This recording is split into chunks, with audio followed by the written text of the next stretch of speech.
guys, it's me again. Today I'm going to be doing my All the Light We Cannot See favorite quotes. So let's get started. Okay, this is on page 70. From a certain angle the spring seems so calm, warm, tender, each night redolent and composed, and yet everything radiates tension, as if the city has been built upon the skin of a balloon and someone is inflating it toward the breaking point. Page 86. Open your eyes, the Frenchman on the radio used to say, and see what you can with them before they close forever. Page 91.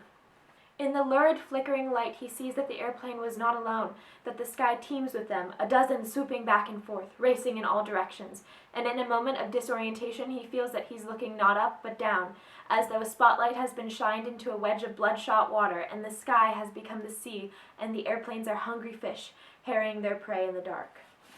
Page 96. The notion occurs to her that the ground beneath St. Malo has been knitted together all along by the root structure of an immense tree located at the center of the city, in a square no one ever walked her to, and the massive tree has been uprooted by the hand of God, and the granite is coming with it, heaps and clumps and clods of stone pulling away as the trunk comes up, followed by the fat tendrils of roots, the root structure like another tree turned upside down and shoved into the soil. Isn't that how Dr. Giffard might have described it? The ramparts crumbling, streets leaking away, block-long mansions falling like toys. Page 118. The sea does not belong to tyrants. Page 135. Stillness. This is what he radiates more than anything else. The stillness of a tree, of a mouse blinking in the dark. Another one. Music spirals out of the radios, and it is splendid to drowse on the Davenport, to be warm and fed, to feel the sentences hoist her up and carry her somewhere else. Page 247. Warner felt an almost fatherly protectiveness for the others as he undressed beside his bunk, as lumbering Volkheimer continued on toward the dormitories of the upperclassmen, an ogre among angels, a keeper crossing a field of gravestones at night. Page 256. He does not show at breakfast or poetics or morning field exercises.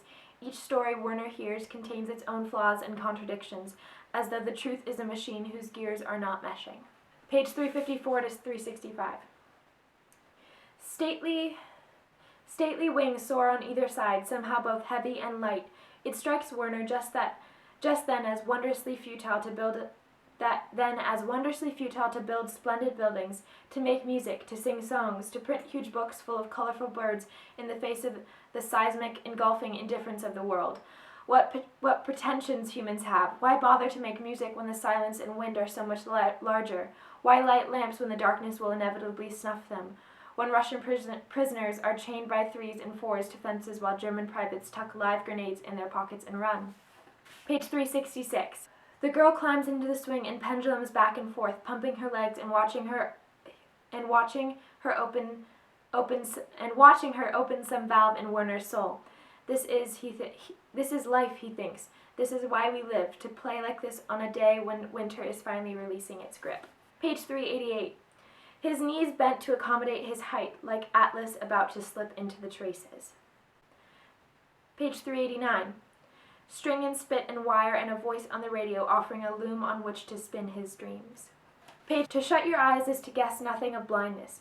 Beneath your world of skies and faces and buildings exists a rawer and older world, a place where surface planes disintegrate and sounds ribbon in shoals through the air. Marie Laure can sit in an attic high above the street, and hear lilies rustling in marshes 2 miles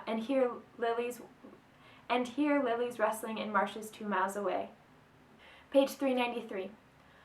But God is only a white, cold eye, a quarter moon poised above, the smoke blinking as the city is gradually pounded to dust. Page 405. What I want to write about today is the sea. It is my favorite thing, I think, that I have ever seen. Sometimes I catch myself staring at it and forget my duties. It seems big enough to contain everything anyone could ever feel. Page 408 and 409. So how, children, does the brain, which lives without a spark of light, build for us a world full of light? Page 412. She walks like a ballerina in dance slippers, her feet as articulate as hands, a little vessel of grace moving out into the fog. Page 419. The paper disintegrates into mush between her teeth. At her feet the snails go about their work, chewing, scavenging, sleeping. Their mouths, Etienne has taught her, contain something like 30 teeth per row, 80 rows of teeth, 2,500 teeth per snail. grazing, scratching, rasping. High above the ramparts, gulls course through an open sky. God's truth? How long do these intolerable moments last for God? A trillionth of a second? The very life of any creature is a quick fading spark in fathomless darkness. That's God's truth. Page 424. Fires, perhaps, on ships, burn far out to sea, and the stars shudder in their constellations. Page 444. Above Fort National, the dawn becomes deeply murderously clear. The Milky Way a fading river. He looks across to the fires. He thinks, the universe is full of fuel. 453. What mazes there are in this world, the branches of trees, the filigree of roots, the matrix of crystals, the streets her father recreated in his models, mazes in the nodules on murex shells, and in the textures of sycamore bark, and inside the hollow bones of eagles. None more complicated than the human brain, Etienne would say. What may be the most complex object in existence, one wet kilogram within which spins universes. Page 471. Then he does the same. The first peach slithers down his throat like rapture, a sunrise in his mouth. Page 476. He thinks of the old broken miners he'd see in Zollverein, sitting in chairs or on crates, not moving for hours, waiting to die. To men like that, time was a surfeit, a barrel they watch slowly drain, when really, he thinks, it's a glowing puddle you carry in your hands. You should spend all your energy protecting it, fighting for it, working so hard not to spill one single drop. Every fall she teaches a class to undergraduates, and her students come and go, smelling of salted beef or cologne or the gasoline of their motor scooters, and she loves to ask them about their lives, to wonder what adventures they've had, what lusts, what secret follies they carry in their hearts.